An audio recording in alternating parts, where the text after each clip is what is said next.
Hi Reddit, I'm a bit shaken and upset from what happened and could use some cheering up and practical advice to get back on my feet. During my 30 years of conscious life, I've noticed that my older brother, George, 31M, has always been the golden child of our family. He always got more than me.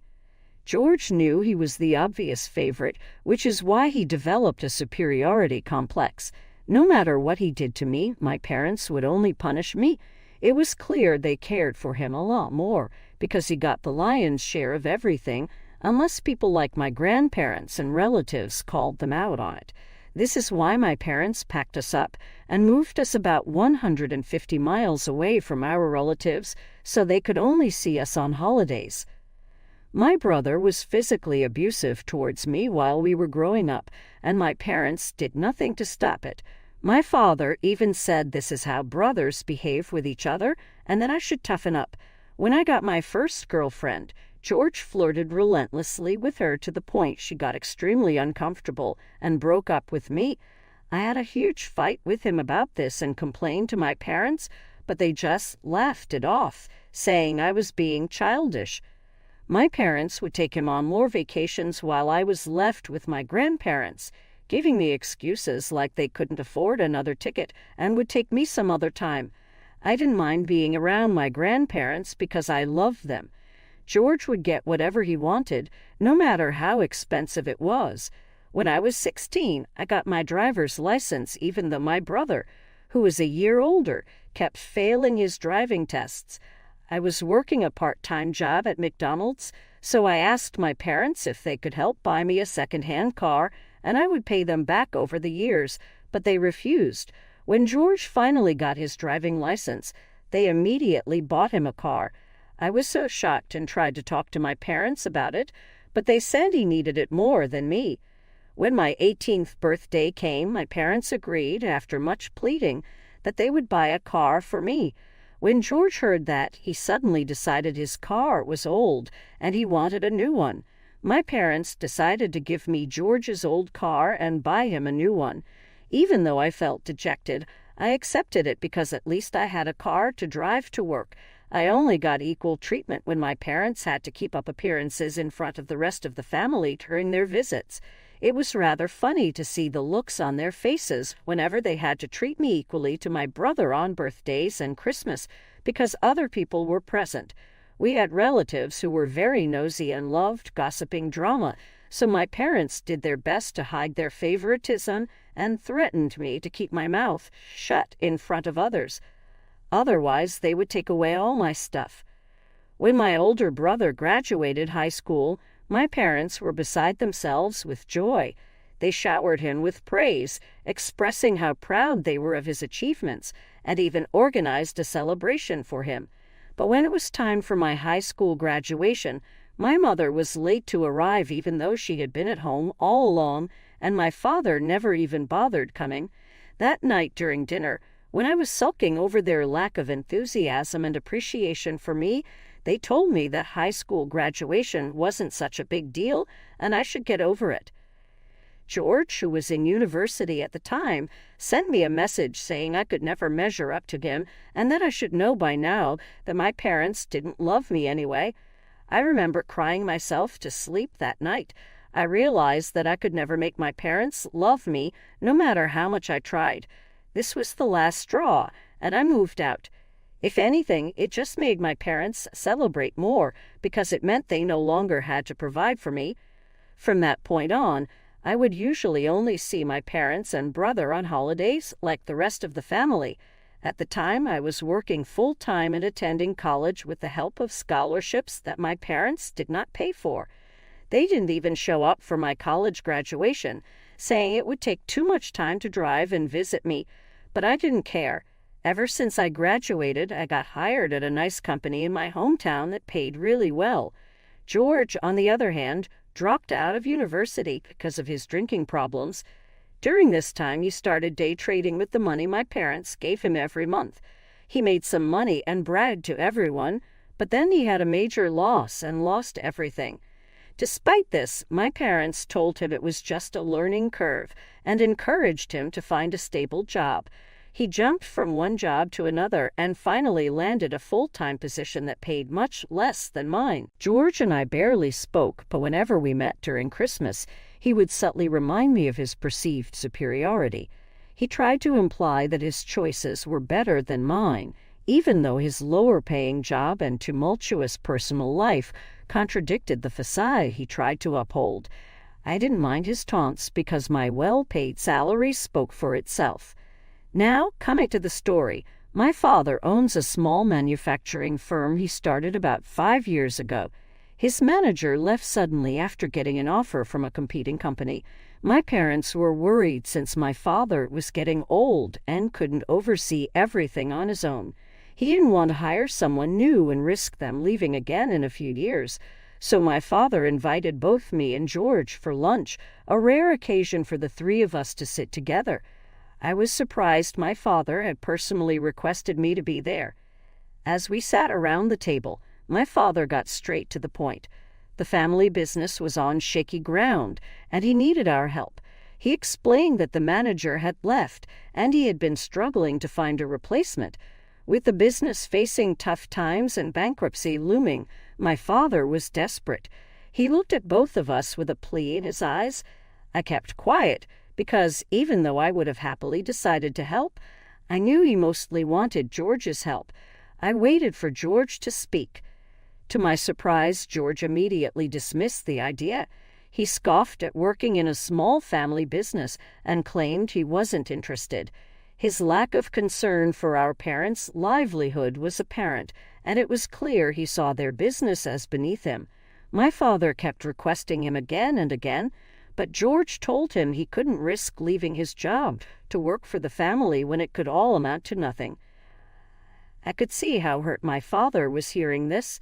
It was shocking for me, too, since I thought George would jump at the opportunity, given how much my parents favored him. My father, growing increasingly anxious, turned to me with hope in his eyes.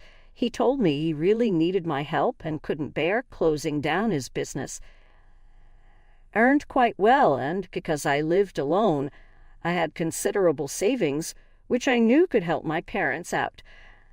I know it sounds foolish, but after a moment of contemplation, I decided to step up and accept the challenge. Despite the years of mistreatment and neglect, I couldn't bear to see my father's business crumble. I agreed to help, intending to turn the struggling business around. I even offered to use my savings to fund the family business and help it grow and expand. My parents were extremely grateful and thanked me profusely. Fast forward 5 years, and I have poured my sweat and soul into this company. I've established better relationships with our customers and improved our company image and reputation.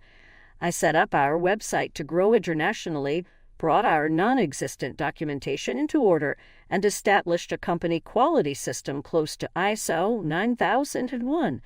I improved production quality control and testing processes, reducing defects in manufacturing. I even helped our employees with packing, cleaning, and carrying heavy boxes when they were busy or when I had free time. Throughout all of this, my father did almost nothing. He hardly understood technology and would only oversee major orders. I was basically the only one handling everything. As the business thrived under my management, my parents began to acknowledge my capabilities. I was confident that eventually I would take over the family business. I didn't mind splitting it with my brother if he ever showed any interest. My relationship with my parents had improved considerably during this time. They didn't blatantly favor me like they had favored George, but they did respect me more. My grandparents were also happy to see how I was being treated like a son by my parents for the first time. 3 years ago, George came to our parents to announce he was getting married. Everyone was shocked, since we didn't even know he had a serious girlfriend. It turned out he had met Donna just a month ago, and they wanted a shotgun wedding. This was a huge red flag for me since they hardly knew each other.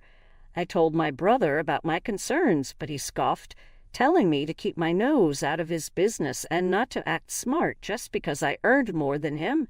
After that, I stayed out of his life. When George got married, everything changed. My parents were the first ones to be cut off by Donna because she found them too overwhelming and didn't like how they fawned over George. He stopped calling or texting back, and I knew how sad it made my mother to not be able to talk to her favorite son.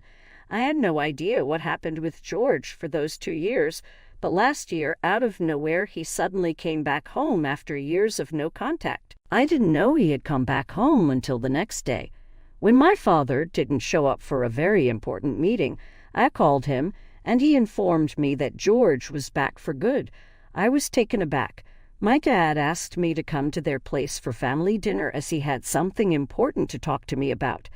There, I was told that George's wife, Donna, had cheated on him and left him for another man. I was not surprised to hear this since Donna did earn more than him, and knowing my brother, I knew he couldn't hold down a job for long. My parents happily informed me that George was back for good since he was getting a divorce. Later in the evening, my father called me and George to his study. Imagine how I felt when my father closed the door, looked me straight in the eyes, and said, "Start looking for a job. Your services are no longer needed. From tomorrow, your brother will be taking over your position." Stared at him dumbfounded, waiting for an explanation. Instead, my brother told me he was finally ready to take over the family business and would be working with Dad. My father nodded and said that this was why he didn't need me anymore. I sat there feeling confused, unable to comprehend how easily my dad was removing me from his business when I had quit my job and invested all my savings to help him. I looked at my dad and asked why my brother and I couldn't work together since this was a family business. I deserved to keep my position after expanding the company so much, and my brother could start from the bottom to learn the ropes. George scoffed indignantly, saying I was just a placeholder for him and that the business was always going to be his, so should stop being immature. I argued with my father about how I had turned our losses into profits and that he couldn't just do this to me. But my father firmly reminded me that I was an employee like everyone else, and he had every right to fire me. He said he didn't want to embarrass me by making me serve a notice period, so he wanted the change to be immediate. I asked if my mother knew about this, hoping she might convince him otherwise, but he nodded, saying she had wanted this all along so George could stay with them forever. I was devastated. It was clear they had used me when they needed and were now discarding me once their favorite child was back. I calmly told my father he needed to pay me back all the savings I had invested in the business so I could start fresh. My father and brother got pissed. My brother asked how dare I ask for my money back when our parents had spent so much on me during my childhood. My dad agreed, saying it was my choice to invest and I should feel ashamed for asking for it back. My brother called me ungrateful. Hearing this, I lost it. I screamed at him, "You have no idea what I went through growing up under your shadow, enduring your constant abuse and our parents' blatant favoritism. I've worked tirelessly to save this family business from bankruptcy, and now you think it's unfair for me to ask for what's rightfully mine." My father's face twisted with anger. He declared, "You think you deserve money?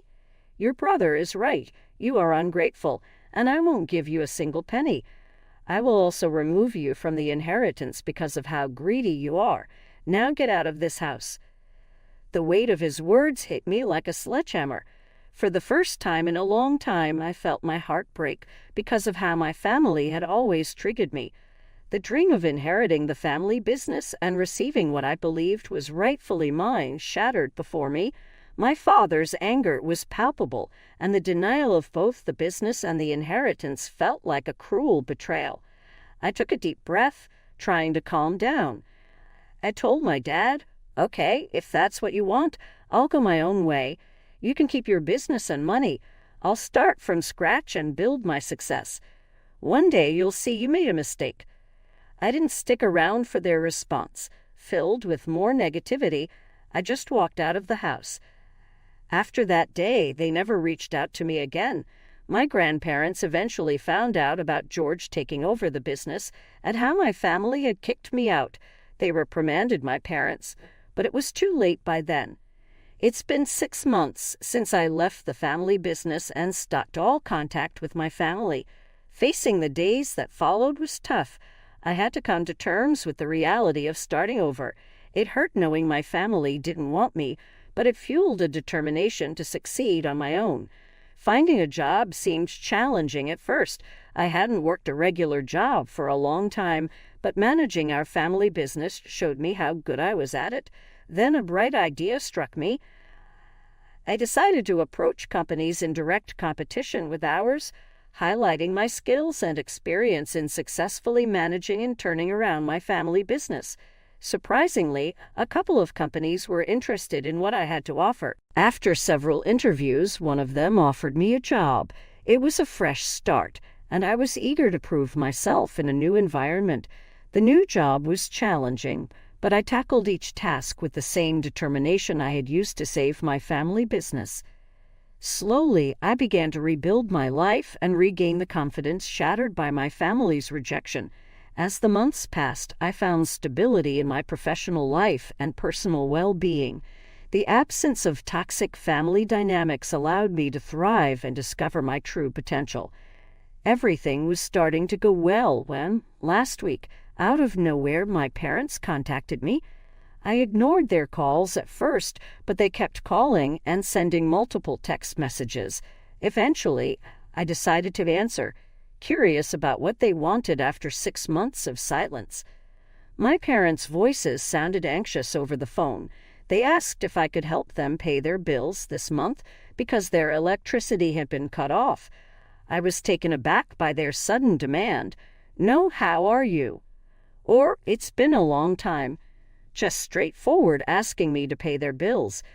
I calmly told them to ask their successful son to pay and not to disturb me again. Hearing this, my mother started crying and then revealed that the family business was now in serious financial trouble and on the verge of bankruptcy. My father explained that they desperately needed my help. It turns out my parents had lost everything thanks to the golden boy, who used nearly 90% of their savings and retirement funds investing in crypto and day trading.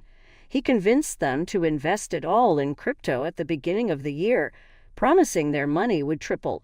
But one market crash later, and it was all gone. George was also failing miserably in the family business, and all the workers hated him. He clearly had no idea how to manage, which was no surprise, and the business had lost a lot of contracts and major clients. I couldn't help but laugh bitterly at the irony. After years of mistreatment, my parents had the audacity to expect me to rescue them.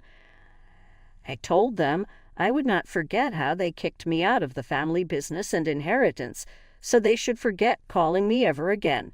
My parents tried to argue, saying I owed them for everything they had done for me during my childhood and that I should be a better son. I was getting so pissed at their audacity that I took a moment to collect myself and calmly reminded them of the years of favoritism, mistreatment, and the savings I had invested in their business, which they had never paid me back for. I pointed out how I had turned their struggling business into a thriving one, all the while being treated as a mere employee.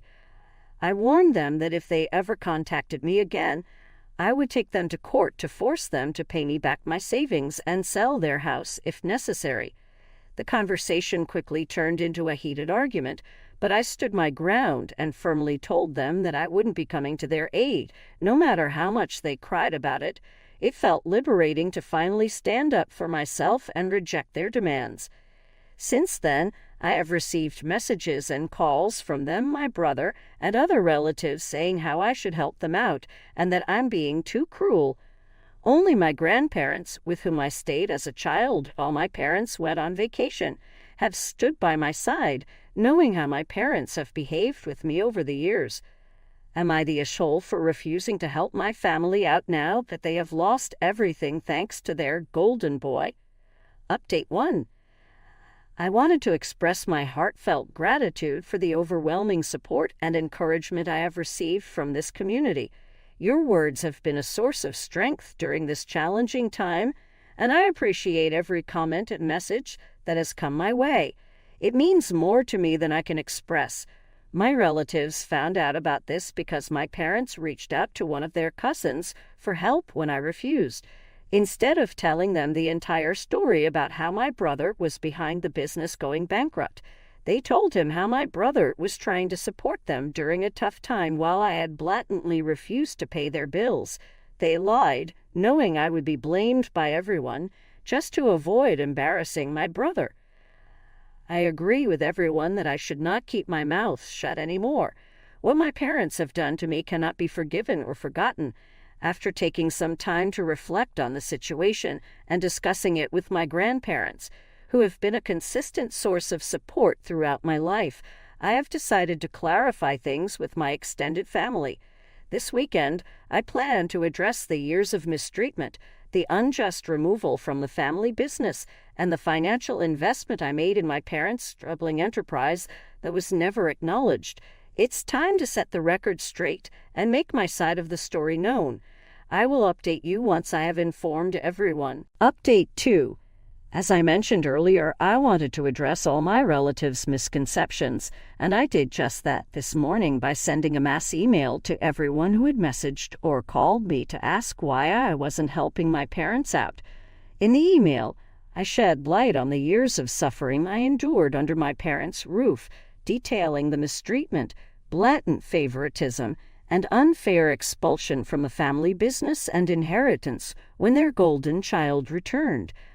I wrote exactly how much savings I had invested in the family business and how my parents kicked me out without paying a penny back to me. It was crucial for me to clarify the reasons behind my decisions and ensure that everyone understood the reality of my experiences. After sending the email, I felt much lighter because now everyone knows my side of the story. I don't know if my relatives will believe me, but regardless of what they choose to believe, I just wanted to speak my truth. Update 3. It's been 3 months since my last update, and I wanted to share some positive developments in my life. Following the mass email, some relatives reached out to apologize, expressing their shock and sympathy for the years of mistreatment I had endured. They had no idea about it, and it was validating to hear their understanding and support. These relatives also took it upon themselves to reprimand my parents for their actions. Although I don't know exactly what they said, my parents and brother tried to reach out to me multiple times, even sending messages about how childish and immature I was for talking about family matters to others. I decided to send them a final message saying I was done with them and that I didn't care if they ended up on the streets. I warned them again not to contact me and threatened legal action if they persisted. I blocked them after that, and surprisingly, they haven't contacted me further. On a personal note, my job and life are going well, and I've recently started therapy to help process and navigate the lingering effects of my past experiences. It's a journey of healing, and I'm grateful for the support I found in various aspects of my life. I visit my grandparents whenever my work schedule allows, and they are the only family I acknowledge and ever need. Thank you all for being a part of this ongoing chapter in my life. Every one of your encouraging messages has played a significant role in my journey toward reclaiming